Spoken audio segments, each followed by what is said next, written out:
Yo. It's 1:11 p.m. here on a beautiful Saturday afternoon. It's my pleasure to join you here with the one and only Damon Snacks Harrison.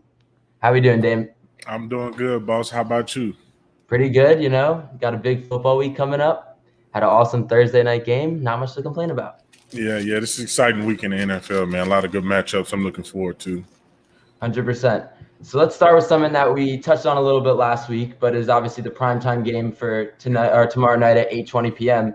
And that'll be Seahawks Steelers. Obviously, recent development with the Seahawks as they now have to rock with Geno Smith over Russell Wilson. What do you think Geno's going to do in that role? Depending on what type of game plan they come up with for him, I think he'll exceed expectations. He'll exceed expectations.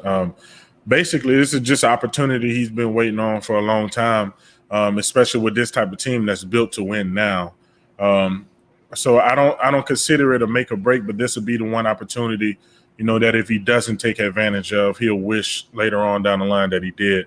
But I know Geno, and I think he'll take full advantage of this opportunity. Yeah, I mean, he's not get the best luck with the next 6 games they have. They have to go through the Saints after the Steelers this week. They got the Jaguars week 10, Packers week 11, Cardinals week 12. I don't know how many of those games they can win with Geno at quarterback. He's been a backup his entire career.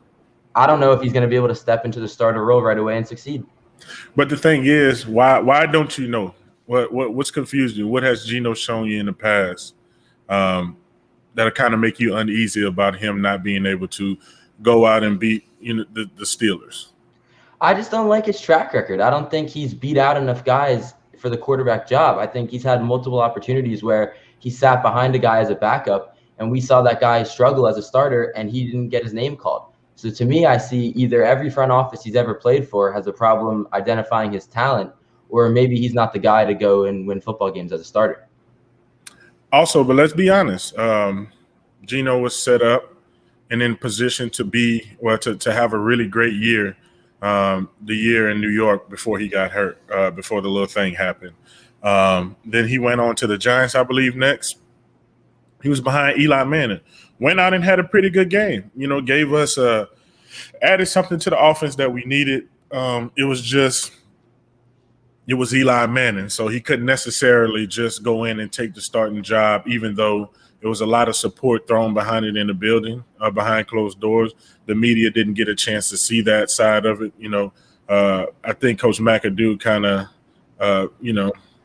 was it McAdoo or was it Shermer? I think it was Shermer. I think it was Shermer at the time. Okay, so whoever it was a lot of support behind Geno being the starting quarterback, at that time. But he just never really had opportunity, man. And I think to have someone like a DK Metcalf or Tyler Lockett, some of the other guys, and have a running game, I think Geno would be fine. To me, it's less of a worry about Geno and more of a worry about the Seahawks system and how they're going to put him in a position to succeed, because they're 2-3 so far through 5 games in the season, and their losses came to the Titans in that overtime thriller, the Vikings in what wasn't a close game, and in the Rams this past Thursday.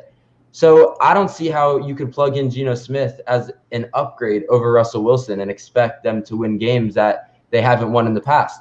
So I don't think that I'm hating on Geno or necessarily calling him out. I just think it'll be very difficult for him to go in against these other teams and put up success with a roster that he really hasn't had a lot of time to train and get better with. I think that's exactly what you're doing. I think you're hating on Geno. Because let's be honest, it's Russell Wilson. How many quarterbacks could you plug in that position for it to be an upgrade? It's maybe 2 tops. You maybe can throw a third in there, but an upgrade over Russell Wilson, that'll be hard. But the NFL has shown you throughout the years, start to go down. You don't necessarily need an upgrade at that position to be successful and to have success.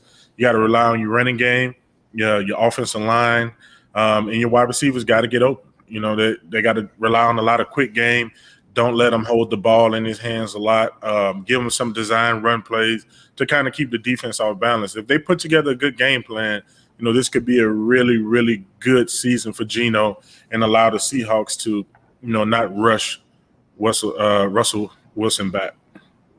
What I'll say I do agree with you is this. He has a perfect chance to do it Sunday night because I think if they get that win against the Steelers, that'll propel them and give them the momentum to continue on the schedule. However, I think if they lose that game to the Steelers tomorrow night, a team with Big Ben, who's arguably the worst starter in the league right now, can't run 5 yards, and you got Juju, who just got injured for the season. Okay, so if Big Ben is the worst quarterback in the NFL, your words, then why can't Geno beat Big Ben? Like, what's I don't. We're gonna have to see what happens. Big Ben has a Super Bowl. He's got the history behind him. I trust him. Man, we don't want to hear that, man. We don't want to hear what he did all those years ago. We're talking about now. Is Big Ben producing now? And why does Geno Smith, why, in your opinion, doesn't have a good opportunity to beat a struggling Big Ben, in your words? I don't think Geno has the opportunity to beat Big Ben because he's going to turn the ball over and he's not going to make the X factor plays. I don't mind Geno Smith if he's going to go out there in the fourth quarter in garbage time. He might score a touchdown. He might lead a drive. But if you're asking him to make a play against Darius Slay, for example, or against these DBs who are coming for him, I don't see him making that X factor play. So when you're saying Geno's going to throw an interception, you're acting like last week that interception was Geno's fault. Last week, that was different. Last week, that was different. But you can't lie that Geno has some trouble with turning the ball over in his career. I mean, you could say that. You could say that, especially when he was younger, trying to figure out some things. Defense is throwing some different things at him. But you can see now Geno is way, way more confident than what a lot of Jets fans were used to seeing. Yeah, I agree with Nick Spano there on the screen. You see Geno can play within the offense, but they're going to be missing those big off-script plays from Russ, the ones where Lockett scrambles down the field and loses the defender. Yeah. Obviously, in the history, we had so many of those plays in the playoff run where you seemed like they were out of it, and then they launch one down the field from Russ. So they're obviously going to miss those plays. But I just don't see how Geno Smith could do it. I don't see how he could do it 5 years ago. I don't see how he could do it when he was a rookie, and I don't see how he could do it now. Yeah, like plays like that. Well, that's different. That was Come on, man. That's a dime. That was a dime. All right, so maybe he did look good. I thought that was Russ out there. No, that was Geno. That was like right after. That was like right after Russ got hurt, I believe. Yeah, that was right when he. Yeah. The man threw a dot. Geno has an arm, and he's talented. Like I don't understand like why people are confused about that. Because Geno's been a backup in the league for a long time. You don't be. Let me not say that because there are some guys that are backups for a long time that aren't worth a damn. But you don't really get opportunity to be in that level and play for that organization behind a Russell Wilson and have Pete Carroll and that team trust you if you're not a pretty good quarterback. So you think that there's no one else out there that they could get that would be better? Like, would you rather have Cam Newton starting tomorrow night than Geno Smith? Yeah. Woo! Come on, man. He just got vaccinated. Hey, he just got vaccinated. Oh, yeah. So he's ready. He's ready. He had enough watching Geno start. That's a tough one, man. That's a tough one. I'm taking Geno right now. In the system, been there for a long time, for a while. I'm taking Geno. All right, I gotta respect it if you're gonna stay true to the answer. Back your guy. Absolutely. I gotta respect it. And the Saints game, the Steelers game is very winnable. The Saints game is winnable as well, depending on how the Seahawks defensive backs play. Jaguars should be a win. The Packers game is going to be tough. Okay, so let's assume that they lose the Packers and the Cardinals game. So that's 2 losses. That gives them the chance to go Steelers, Saints, Jaguars, Washington. So that in those 6 games, do you think if they beat those 4 teams, they go 4-2? I see that as a miracle for them. At best, they win 2 of those games. No, man, I think they'll win 4 to 5 of those games because this is a team that, you give them a chance to get things rolling. They stumbled a little bit early. Now they're going into that mid-season type of territory, and I think they'll start rolling. That defense has got to pick it up for Geno Smith and the Seahawks to have a chance, though. That has to happen. Let's move on to someone else because I feel like we kind of got where we're going on that. You like Geno, I don't, but we'll see how that plays out tomorrow night. Let's talk about Lamar Jackson. Dominant season so far. Beat Mahomes. Everyone asking if he's the new guy in the league, the new guy you got to beat. You think he can put it together for the playoff run? First of all, why would you say the new guy in the league? The man is a former MVP. He's been here. He's just not a Super Bowl champion.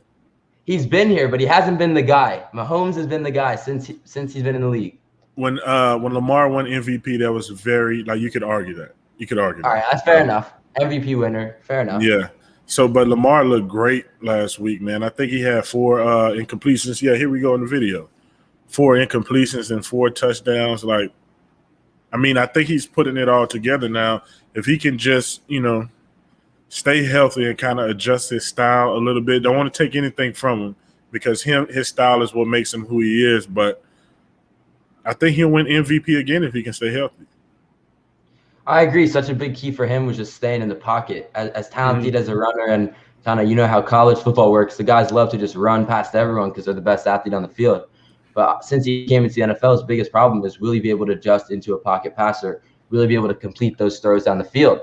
And I think now that he's shown that he's more likely to run, he'll stay in the pocket, make those throws downfield. As long as Hollywood and his other targets are getting open, I think you're going to see a new Lamar who is going to put up games like he did the other night where he throws for a bunch of yards, a bunch of touchdowns, and has less running yards than you're used to seeing.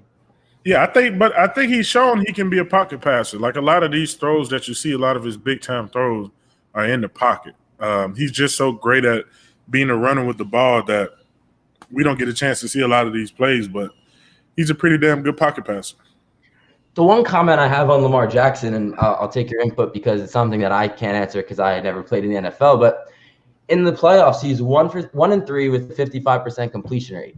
Do you think something actually changes in the playoffs? Is it just the mentality around it? Or did he just have 4 bad games? Do you think there's something specific that has caused him to struggle in the playoffs? Or do you think the defense is just coming harder and everyone's just trying to win the games even more? Yeah. I think the defenses that he's playing may have had a step on the offense, but 1-3 and 55% completion. I'd like to see a little more in-depth view of those stats. I want to see, what the running game did at the same time, not necessarily just Lamar, but what did the running game look like? Were the receivers healthy? It's a lot of things that can factor into that 1-3 and 55% completion. That's not making an excuse for him at all, but I think it's deeper than just saying that he's 1-3 in the playoffs with 55% completion. And Holden, to answer your question, I'm not answering that question because Josh Allen has been looking real good lately. That's a tough one for me. I can't answer that question. You can't answer that? I can't answer that question, man. I can't. Josh Allen has been looking like unbelievable. That guy. But I think he's had a couple bad games this year too, right? Yeah. I mean, I wouldn't say bad, but for him, he didn't start the season the way he would have liked to coming off of last season. Yeah, he's absolutely. Clearly picked it up in the past few. I'm just in shock at how much talent is in the league nowadays, from Lamar to Josh Allen to Mahomes. I mean, we got guys not to mention, but we got guys, Deshaun Watson, who top 5 quarterback. He's not even playing. That's how much talent in the league. There's so much going on every team. It's so much more fun to watch. So we got what else we got here? All right, so I don't blame you for saying that about Josh Allen, but to me, I got to go with Lamar because I got to go with the guy who's proven not only MVP winner, but I like his athleticism. And don't get me wrong, Josh Allen clearly can run, one of the better runners in the league. I think he was up there in rushing touchdowns last year if he didn't lead the league in touchdowns. But it's something about Lamar and his ability to make a play when everything goes wrong. What we talked about earlier with Russell Wilson, Tyler Lockett, the Aaron Rodgers scramble. Yeah. Not that Josh Allen can't do that, but that's the one part of his game that I think I give the edge to Lamar, his ability to improvise, and that's where I would put him over Josh Allen. Yeah, I agree. But you're in the playoffs, conference championship game. You got to take Lamar or Josh Allen as a quarterback to get you to the Super Bowl. One game, who are you taking? I'm taking Lamar. You taking Lamar? I'm taking Lamar. Oh, that's a tough one. That's you got to explain that over Josh Allen, though, the conference championship. I'm a big Lamar fan. I'm a huge Lamar fan. But I think that Josh Allen just offers a little bit more at the quarterback position than Lamar does, minus the running ability. That's fair enough. Don't forget, everyone, you're listening to us here on U Stadium, and we got something big coming up in a minute here, and I want to announce it right now. So He is one of the best defensive backs in the league. He is known by the one and only Big Play Slay, starting DB for the Philadelphia Eagles, Darius Slay. Yo, how we doing? My dog. What's good, my boy? How you, brother? Man, I'm good, just chilling, man. Getting my life set away, man. Just Yeah, chilling. yeah. Appreciate you for coming on, man. Hey, this my former teammate, man. My dog, my brother, man. Like big play Slay. I'm not gonna call you by your first name. Which I go by. Which I was gonna do, but I believe that alone, man. How you doing, man? What you got going on today? Yeah, I'm good today, man. I got going today, man. We played Thursday, so I'm gonna go see my son play today. So he played around about 3:00. So I'm gonna go check him out. Yeah. What position is he playing? Corner and receiver. We got to get that DB work. So I believe he can't catch, so he may be just like his pop. So yeah, I believe he may be a better corner.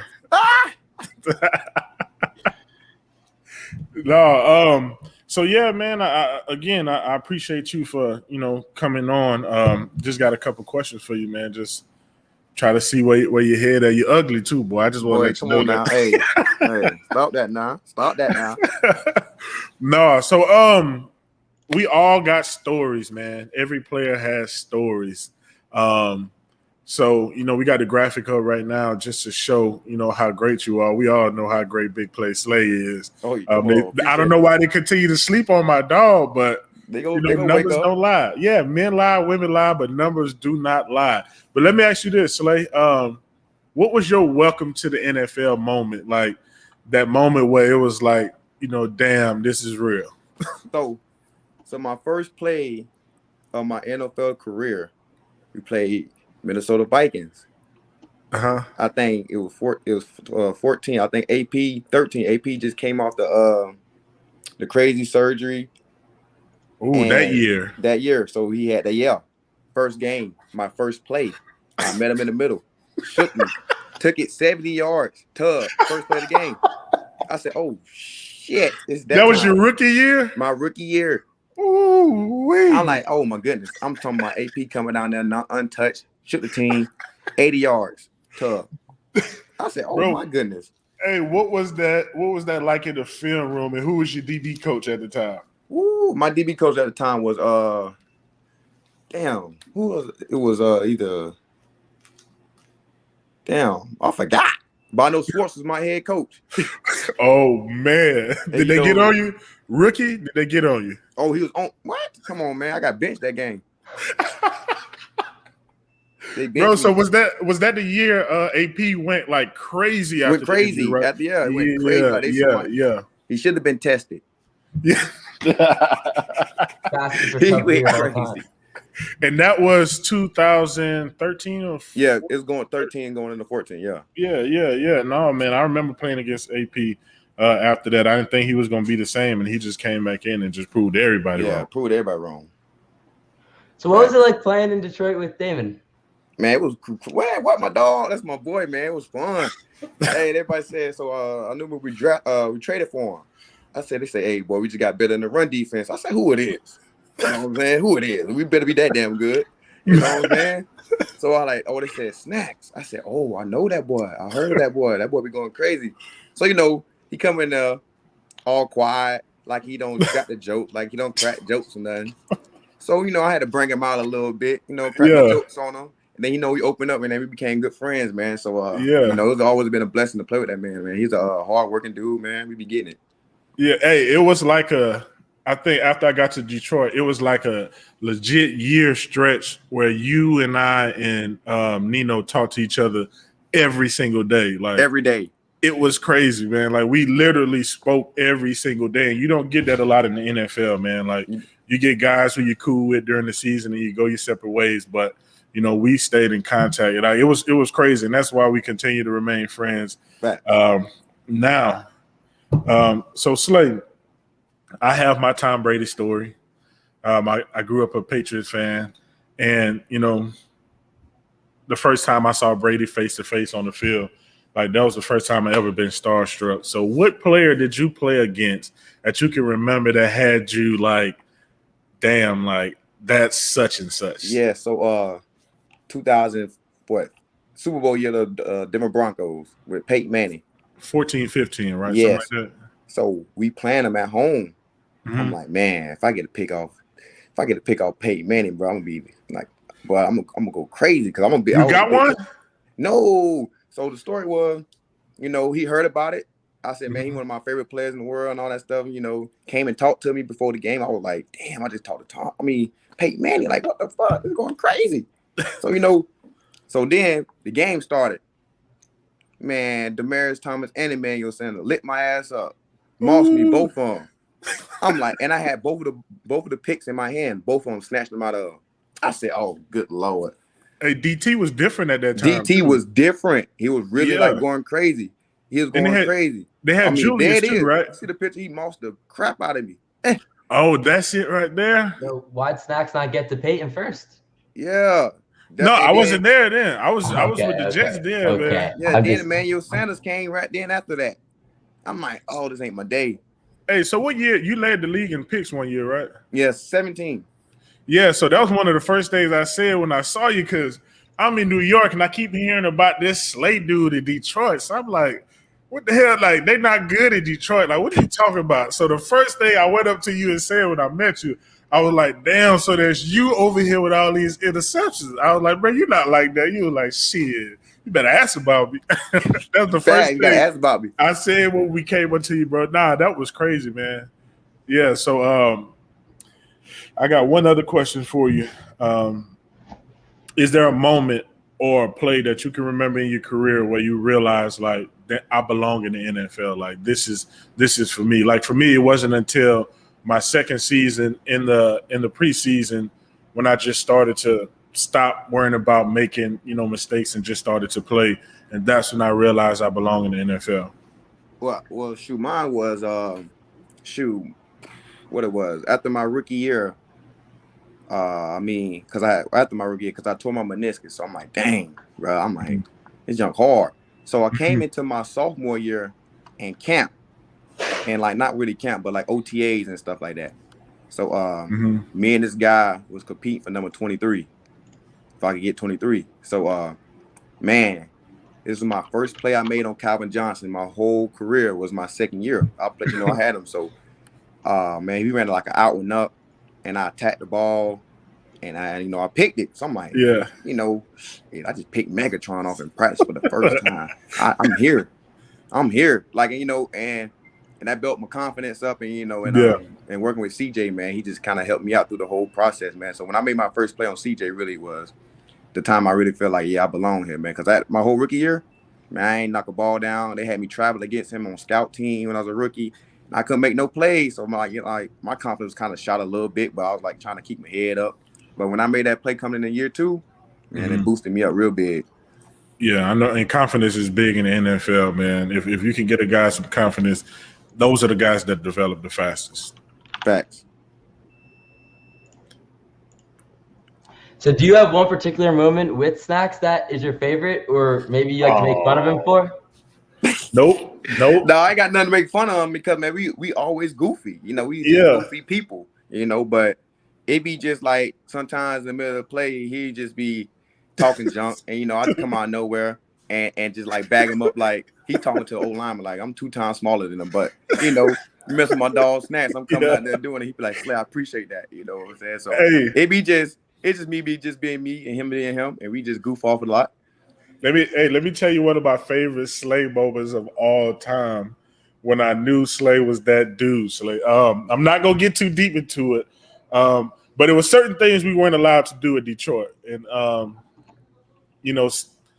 mass celebration was one of them. So I can't remember what game it was. Minnesota. So you remember, Slay? You got the pick, and somebody was on the sideline like, everybody stay back. Everybody stay back. We were all waiting to see what was going to happen. Bro, all I saw you running was telling everybody, come on, y'all better come on, man. Bro, I looked around, everybody took off, and everybody ran over there and went celebrate, bro. When I tell you the sideline, somebody on the sideline was so pissed off. But in that moment, we needed that, and you picked the team up, and everybody was like, you know what, screw it. We ride with my dog. Let's go. Right, you get in trouble, we all get in trouble, bro. That was hard to make plays out here, man. We go celebrate. Yeah. I feel like your energy is contagious like that, though. Every team you've been on, you get the guys going like that, no matter where man, you are. That's what I do, man. I kind of bring light to a team, man. I'm energetic, smiling, giggling. It's not a bad day for me. And he horrible on Warzone. Great football player, but horrible on Warzone. Man, he crazy. I be in there shoot my strap. Shoot my strap. So what did you think about them trading Zach Ertz? I mean, it was tough, because like I say, he's a Philly legend, and it's all about the business point of it. I don't know too much of the business part of it, but I know before he left, he wanted the contract, and guys was like, I don't know, but shoot, man, he was a talented dude, man, hard worker dude, man. I wish nothing but the best for him because I know what he's capable of doing. So Arizona got him a dog, so he gonna have a good time down there. The boys already winning, and looking good this year. So that's a good piece to fill in. Yeah, he's going to fit right in there. And I think for him, like you said, going into the contract year, they helped him out, putting him on a team with Kyler, who's going to find him the ball, going to get him those red zone touches. And I think it's going to work out for him. Yeah, it could work out for him. So not necessarily in terms of your favorite, but if you look around the rest of the league, who are your top 5 cornerbacks? Or give me top 3 or your favorite. And don't put yourself in there either. I ain't gonna we'll put you above the rest. Okay, I ain't no order. No order. I like Humphreys. Gilmore. Where's Humphreys out of? Humphreys in Baltimore. Marlowe? Okay. Yeah. Okay. Yeah, Marlowe. Gilmore. Ramsey. My last 2 be tough because I'll be in between. But I'll show love Ward, man, from Cleveland. Yeah. I love his game. And I love Trey White game. Yeah, so it's be tough, I love a lot of guys' games, so it's hard to make that 5, but those are the ones I kind of watch. I just like the guys I kind of watch mostly consistently. Like I watch and learn from a lot. Yeah. But it's a lot of other good talent, the corners out there too. But it's just those are the ones I kind of like watch consistently to get better off of. So I'm gonna give you 3 options here. You got to pick one. Pat P, Richard Sherman, Deion Sanders in their prime. Who you taking to cover Megatron? To cover Megatron. Let me throw that out. Pat P, Richard Sherman, or Deion. To cover Megatron in his prime. All 4 in their prime, but only one of them can cover Megatron. Shoot. You need to stop. They're going to Megatron 100%. Dang, I gotta go with Deion, I'm saying the greatest. Ooh. We taking that high stepping into the end zone, 100-yard pick 6. Yeah, I gotta take Deion. I gotta go if they know the ball is going to him. Bro, I gotta go Pat P, bro. I gotta go Pat P. I done seen Pat P. Clamp up CJ one time, but then I saw CJ come back and give that boy the next year 150. That's CJ though, bro. That's CJ. Hey, he'll do that to anybody. I think he did that to us on one leg the year we played y'all. Yeah, he nasty, man. He nasty. Yeah. So you guys just went up against an awesome Buccaneers receiving core. Probably the most talented in the league. I don't even know where you would start trying to stop them defensively. Even though you guys put up a battle, I'll give you that. Who do you think is the toughest receiver in the league to defend? The toughest one to defend, honestly, might be Hawks, man. I was about to say you better say that, Dave. Yeah, Hawks is a different kind of animal, man. Can't 30 different quarterbacks, 1,000 yards every year. It's hard. Some guys kind of like got a rhythm with quarterbacks, got the feeling of quarterback, know where he want to be. He changes his mindset every week, but his mindset is to dog the guy in front of him, and he does it all the week in and week out. And he may have the biggest hands in the NFL. Oh, he got some biggest hands. Are huge, bro. Yeah, but Hawk for sure the best receiver in the league. But it's no question. He's like that. Yeah. No, hey man, Slay, we appreciate you for coming on, my brother. Thank you for taking the time out. And I'll talk to you soon, my man. All right, appreciate you, big dog. Thank you so much for coming, Slay. All right, have a good one. You too. That was awesome. Hopefully we get to see them compete for some playoff football, but I don't know how the Eagles are going to be looking too good down the stretch. Yeah, I think they'll pick it up, man. It's a veteran team. Just give them some time to. They just can't get too far behind, and they don't want to be playing the catch up game with an older roster. But if they can just kind of hover around that 500, not too far, maybe a game under, I think they'll be fine in the end, especially in that division. Yeah, it's tough for them. They're in such an unfortunate situation with a lot of veteran guys on the team who are ready to win now, such as Darius Slay. But then you got guys like on the offense like Jalen Hurts, and you're trying to win with him with the new system that you just put in the offseason. It's like a lot of things trying to be fixed and trying to change at one time, which just leaves their playoff chances not looking too great. But I'm with you. I think if they stay a little bit under 500, we know how weak that division can be other than the Cowboys, and they'll have a chance to compete for some football down the line. No, including the Cowboys too. Don't do that. Including them too. They're having some success right now. But no, that division used to be the best division in football. Definitely most competitive. Yeah, they had the best offensive linemen. Like if you look at I think 15, 16, and 17, every single position on the offensive line, left tackle, left guard, center, right guard, right tackle, that division had someone in the top 3 in each position. Like every team. Like you had Jason Peters, Trent Williams, and who was Washington's? Trent Williams in Washington, Jason Peters in Philly, Tyron Smith. Yep. In Dallas. Yep, you got it. And Will Beatty had a good year that year for the Giants too. You go at the guard positions. I mean, Brandon Brooks, Scherf.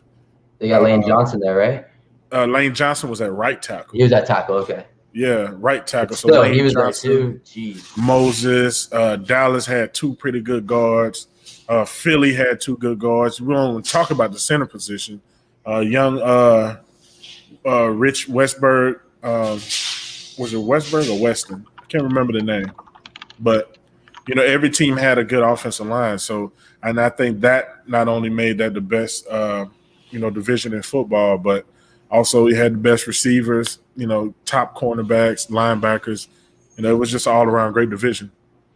Is it fun having a chance to compete in a division where it's going to be tough every game, or would you rather just steamroll every team? No, man. That's what you like. For me in my position, I want to go up against, at the time, 2 of the top 3 centers in football, who was Dallas center and as well as Kelsey in Philly. And then Washington had an up-and-coming center as well. So for me, like, I love it. I want to prove to myself that I can go out there and just kick anybody's ass. And that's exactly what I did for a long period of time. If you talk to a lot of the centers that I faced and you ask them who was the toughest player to block, a lot of them would say me. And they played against, every defensive lineman you could think in the NFL. And I just presented a different type of challenge. I just didn't get the third down opportunities like everybody else did. But that's how you just get going, knowing you about to go up against the best, man. And that's the ultimate compliment, too. If guys are saying you're the hardest to block, and if you get a sack and you turn around and see the guy you just got the sack on was an all-pro defender, it's got to feel good. Hey, heck yeah. The best O-lineman I went up against, I have to give it to Alex Mack, man. Cleveland, Alex Mack was a different animal. Like, Alex Mack in Cleveland was just crazy. He had all 3, in my opinion, for making a good offensive lineman. He was smart, he was strong, and he could move. A lot of the offensive linemen had 1 of 3 or 2 out of 3, but Alex Mack had all 3, and he was a problem. How do you guys in practice balance trying to get better with trying to not hurt the teammates? Like when you're going against the Jets O-line in scrimmages and practice and stuff like that, because I would feel like you want to dominate them just as much as you want to do anyone else. But how do you kind of balance that? You'll see some guys don't like to practice hard. They'll tell the younger guys, don't touch me, don't hit me. I've never been that way. I know how it feels to, be at practice and be scared to lose your job if you don't go hard. So I tell the young guys all the time, they'll hit me and they'll be like, man, I'm sorry. Like, no, don't be sorry. Do whatever you got to do to stay on this team. Don't worry about me. I'm going to be here. I'm going to be fine. But as far as in practice, I was trying to kill every damn body. That's how Nick Mangold and I got into it when I first got there, and I gained Nick Mangold's respect pretty early on before I even played a game for the Jets. He just saw it wasn't, I got this thing I call 2-hour toughness. It's kind of like 5-hour energy. You see guys in the locker room taking 2-hour toughness before practice. They come out there, they're this tough guy, and then, they turn it off. Well, for me, I don't turn that shit off. Like, I'm the same way at all times. So, if it's smoke out there on the field, it's smoke off the field too for me. So I tried to kill motherfuckers in practice. I'm sorry, I don't know if I can curse, but I tried to literally, I need to see what the looks look like. And my coaches will tell you, if it didn't look right, hey, give me that play again, run it back, hit me. Like, do what's going to happen on Sunday so I can feel it. But everybody's not like that. Yeah, and that's a huge thing. I mean, I'll even relate it to my brother's high school football team because I watched his game last night. They got killed. But he's telling me, they'll try to scout guys in, that they're going to go up against on Fridays in practice, but they don't have enough talent to properly scout the guys. And it's like what you're saying. If you can't prepare on the practice field for what you're going to be seeing on Sunday, then there's no reason to even practice because you're going to get on that field and just get run by. Yeah. Yeah, I think the best coaches, obviously the Belichicks of the world, those guys are the ones that know how to facilitate a practice environment that gets you those tough competitions. We see the guys that come out of college that say that Nick Saban's practices at Bama were harder than the games on Sundays. Yeah. And that makes sense because the second string guys in Alabama are better than a lot of the starters throughout the country. So when you compete against guys, it just makes you better. It's kind of a, catch-22 with that. Some coaches go overboard with the practice, thinking you need to make practice hard to go out there and win. You can't have walkthroughs and win. When they're proving it in Seattle, you can't. Seattle is a paradise, man. Like, you'll go in Seattle and play. That's why I loved it so much, and I didn't want to leave last year. I had to, but I didn't want to leave at the end of the day because you can actually go into games feel fresh as opposed to some other places I've been, and you're sitting there on game day and you're like, man, I don't know how the hell I'm about to do this. So it's some teams need it, the younger guys need it, but if you have a veteran team, you got to kind of pull back on it. And I'll tell you a little story real quick, what kind of changed my mindset in terms of practice. When I was with the Jets, I came in towards the end portion of the old CBA, so guys like the real two-a-days, and, them switching it over. So, I had a lot of veteran players, like 10, 15-year-plus players that we were playing with. And I'm on a scout team now. I'm playing offensive line. A lot of people don't know I was almost an offensive lineman in the NFL until Mike Tannenbaum. Shout out Mike T. Came in and pretty much asked everybody, what the hell are you doing? Like, no, he's a nose tackle. Had it not been for Mike T doing that, I'd have been an offensive lineman because I was a pretty damn good offensive lineman. But when they switched over, I'm playing offensive line. I'm going up against Calvin Page, Mike DeVito, Sione Puha, Brian Thomas, Bart Scott, Dave Harris, Muhammad Wilkerson, Quentin Coples, Kierick Ellis. The list goes on. So, we're doing the practice, and I'm thinking I'm not supposed to hit these dudes. And so I'm going through the motions. They're jacking me up and doing whatever else, but I'm a rookie. Hey, what am I going to say? We get to the film room. Rex Ryan called me out of the meeting room, and he told me, he said, son, if you do that shit again, your ass going home. He didn't explain to me what happened. I'm not even on defense at this time. Like, I'm on scout team offense. I don't know what the hell I did. So Dave Zott, the player personnel guy, pulled me to the side, and he was like, we watched the scout team film. Coach felt like you were going through the motions, and he said, if you do that again, you're going home.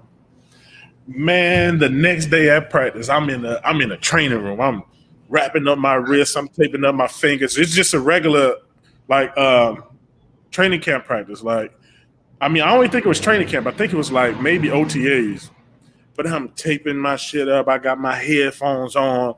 I took pre-workout. I looked like I was ready to kill somebody. And all the vets saw it. And all of them talked to me yo, calm down. Just chill. No, it's no calm down. I'm not going home. I don't know what you got to do. And I think Nick Mangold had just hurt his finger or something.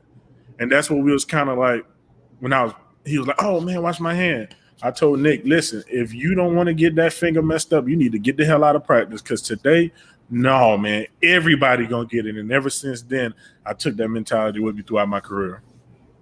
That's incredible. That's what made you so great at just trying to kill everyone, try to go at everyone as hard as you can. There he is. Uh-oh. You look man, look at that picture, man. You got Nick Mango right here, Dakota Dozier. Is that Tanner? That Tanner Purdom?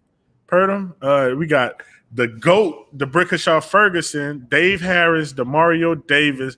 I see Muhammad in the back. But hey, that was a team, man. You looking a little light there. Yeah, man. They used to push me to do I didn't like to do that type of stuff. They used to push me to do it, man. Because you were the one that got them going. They need you in the middle. Yeah. And I tell you what, too, in OTAs, they picked like 5 captains, and each captain had opportunity to pick anybody on the team to go through this gauntlet. And Nick Mango had the first pick. And out of every single person on that team that had Darrell Reeves, Tonio Cromartie, everybody, I think they were captains. Nick Mango made me his first pick, and we won the whole thing. And this is in OTA. That's how I knew I gained this respect after that. That's incredible. Now, will you guys talk with the O-linemen and talk about like strategy things, or will you kind of like will you leave that more for just like kind of a friendly relationship and let them go and do that with the coaches? Like, will you guys talk offensive line on the team? Yeah, like will you guys work to each other like to try to see like what other O-linemen are doing to stop you guys, and then vice versa, like what O-linemen are trying to stop them? Man, I ask so many damn questions. I want to know, to the point to where some offensive linemen will stop talking to me because they'll see I use it against them in practice. But I want to know what you're thinking. Like, that's why I became so good at playing the run, man. I knew where to put my hands. I knew all the offensive line movement before they even moved. Like, I knew where you were going based on your steps, based on your body language, based on your eyes. Like, I used to go into the offensive line coach's room and talk to them like, yo, like, what do y'all see or what are they taught to do, at this moment? Yeah, that's how you have to play it. I mean, be prepared in every way you can. Get the inside information. It can be the difference between winning or losing a game. Yeah. Yeah, that's just incredible. And I would think like you guys would get into arguments with them because like arguing which group is better. But I feel like on the same team, the goal is just to beat whoever's in front of you every week. But it's so crazy because to the fan, it just seems like you guys go out there every Sunday and no matter who's there, like you're on the field and that's who's playing. But for us fans, like you don't even always realize what goes into these practices. Like you're saying, like you're out here worried about getting cut, and other veterans are like telling you not to worry about their finger, and it doesn't even matter to us fans. But that's your livelihood you're fighting for, your family putting food on the table. So I think that's why like hearing the story from you and just like actually hearing the context of it just makes a difference because us fans just don't get that part of football on Sunday. Yeah, that game week is different, man. Like especially if you're on a losing team. So figure out who's the 53rd man on every roster and just watch him. Notice how he handles himself, whether it's in practice or the media. Just see how he goes about it because being the 53rd man on the roster, man, is one of the scariest things in the world because at any moment for anything, soon as a guy get hurt, you can no longer focus on practicing or, doing anything like that. It's like, damn, like it's over with. Like I'm going home after this. Mm-hmm. All right, so let's get a little bit of we don't have to necessarily call them hot takes, but just something that you could predict going into this next week. Like Seahawks going 4-1 in the next 5. I said it. No. Seahawks going 4-1 in the next 5. Geno Smith. Let's do it. If Geno's going 4-1 in the next 5, then what are the Jets doing in the next 5? Man, listen, I can't do that, man. I love my Jet fans, man. Don't put me on the spot like that. I can't do it. In the next 5, okay, who do the Jets have in the next 5? Can we get that up here? Yeah, I got you. Let's see. Can we get that up here? Now, listen, Jet fan, I'm going to be honest with you. I'm going to be honest. Love the head coach. Love the direction you're going. Love the experience you're getting for your young quarterback. It's just going to take some time.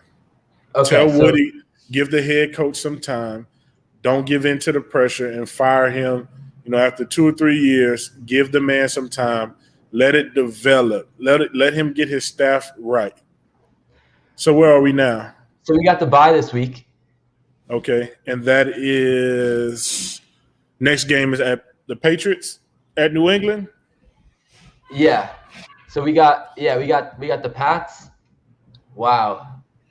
Yeah, it's not looking too good. No, the next 5, the Jets, I see 0-5. 0-5? Dolphins may present their best opportunity, and perhaps the Colts. I think we could steal one from the Colts. It all depends. NFL's crazy. It all depends on how Zach Wilson improves. It all depends on how Salah sets him up to succeed. I think they could beat the Patriots. I think they played them tough. That's going to be a better game than people think. That's going to be a blowout. No, it's coming off bye week. It's going to be a blowout. That's a young team coming off bye week. That's a bad thing? Yeah, absolutely. For guys who never experienced bye week before, it's absolutely a bad thing, depending on what they're doing. Last year, it was kind of better for young teams coming off a bye week because of the COVID restrictions. You couldn't go anywhere. You had to stay. I don't know how it is this year, but, being a young guy, last year was pretty easy because you had to come into the facility anyway. But this year, they may be a little more lenient. I don't like young teams after a bye week. I don't like young teams in general. I feel like the NFL, almost more than any other league, is you need the experience. It's so rare you see a guy like Mahomes go and have success so early in his career. I feel like you almost need to be battle tested before you can have any real success. Yeah, but, I agree. Yeah, so I don't blame you there. If I had to ask you one question, I would say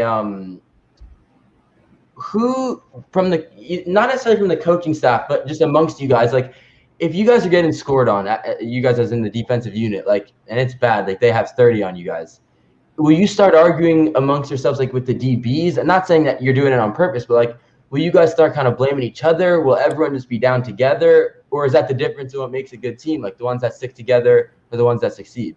It depends on the type of team you have. If you have a real good team, a good cohesive unit, then the defensive line will have no problem going over to the defensive backs and ask what's going on. You know what I mean? If the same way they're getting run on, the defensive backs will have no issues going over to the linebackers or the defensive line. It's the teams that really don't, they're not really together that you'll see they're kind of nitpicking on the sidelines. And, every team I've been on, we've had relationships with each position group.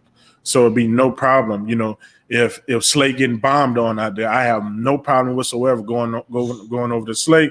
Yo, what's going on? Like, we need to tighten up. And we have that type of relationship to where it's dialogue, and he know I'm not doing it to belittle him, but actually caring about him and this team. Like, I need to know what's going on. And throughout my entire career, I didn't give a damn what was going on. If it was the defensive lineman, I'm getting on the defensive line ass. If it was the linebackers in the middle of the field, I'm doing the same thing in the secondary. So you'll notice the teams who kind of argue back and forth is really not much cohesion because they're afraid to say certain things to certain people because they don't have that type of relationship. But the teams who do, nip it in the bud, talk about it. We may have some back and forth. Emotions are high. Guys are on that 2-hour toughness. But, overall, I have no issue, and you'll see it all the time in the groups who are together. What do we just pull up on the screen here? Numbers. Men lie. Numbers? Women lie. That's all you have to say. Numbers. That's all we're looking at here. Lie. Numbers. You like the picture they used of you in the Lions jersey? I think they could have used a better graphic, but but that man right there, that was I was angry then, man. That's who you had to look out for. I was angry then. Yeah. Now, I'll tell you one thing, though. I don't know what it is about the nickname Snacks, but every Sunday when you made a play, and I know, like you said, I didn't have many sacks, but it didn't matter. When you made a pressure, like if you're with your friends in the house, it just seems like everyone's like, Snacks. Like some form of that is, you'll hear it. Whether you're in the stadium, at home, people love yelling Snacks. I don't know why. Yeah. People love the nickname. I had a lady, and she's probably watching or tuned in at some point. She used to bring me Rice Krispie treats to every home game when I was with the Jets. And it used to feel so good going into the stadium and, you seeing people. Oh, that was a big play by me, too. I don't know if you can watch that from the beginning. Watch the big fella move. Oh, watch the cut. Yeah, watch the cutback. I made that tackle, too, by the way. Yeah. But yeah, it was just amazing, man, just to see the fans, show so much support for me week in and week out. And even after I no longer continued to play for the team, they still, showed support because, oh, look at that movement right there. Yeah, that was nice. Oh, I was so hyped right there. But yeah, I think that's why fans love me, because they know I went out and I gave it everything I had, even when sometimes what I had wasn't good enough. They got every single thing, I had to offer. So that's why Snacks is so beloved around the NFL. As you should be. Hey, man, these are some good plays. I have a specific question that I Hey, bro, did you see me throw that grown man right there? Rewind that back, man. Can you rewind that back? Can you watch? Look at that. Ooh. 31. Was it 31? Look at it. Get off me. And stopped him. Get off me. You don't double team me. Don't double team me. So have you I'm sure you've seen the video. I think it's happened twice. I'm referencing Lamar Houston and Stephen Tulloch when they tear the ACL on that celebration. Have you seen those videos? No, I try not to watch any injury videos, man. I'm very superstitious. Well, essentially what happened was one of the games, and I'm pretty sure they were down. Yeah, so Bears are down by 25, and Lamar Houston gets a sack, and he runs up the field and does the Ronaldo goal celebration, and as he comes down, he tears his ACL. Now, to me, that's something that's unacceptable because how bad of an injury it is. But the fact that you do that on a play when you're celebrating, how did you go about celebrating plays? I know you obviously love to celebrate, but did you have anything you kind of looked out for, not get injured? My celebrations were pretty simple, man. Start eating a cereal out of bowl, let them know it's snack time, and put my bicep up in the air and point to let them know I'm strong. You're not risking any injuries, yeah. That was it, because I know most of the time in my career when I used to do all that right there, and the other team will be hurrying up, and I just let go so much energy. Now I got to turn around and run back to the huddle, and it's breathe, and they're snapping the ball. So you know what? I'm going to kind of just do something simple and, line back up. I like it. That's how I would be. But I didn't play at the level you did, obviously. Not sure. I think I would have, if I had made it to the NFL, I would have been coming out with the craziest celebrations. Yeah, I've seen some creative ones. I miss the team celebrations. They haven't been doing them this season. The NFL, together. They're taking the fun out of it.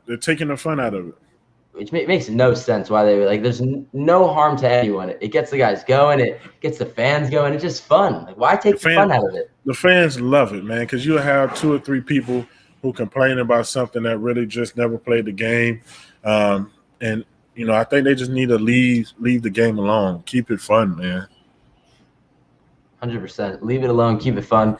Let the fans have fun with it, because when the players, not only is it fun to watch the players do that celebration, but then the fans watch them and you're all right, they care about this. Yeah. They put some time in practice. They rehearse little dance moves. Yeah, because these things are rehearsed now. At practice, guys are rehearsing these moves.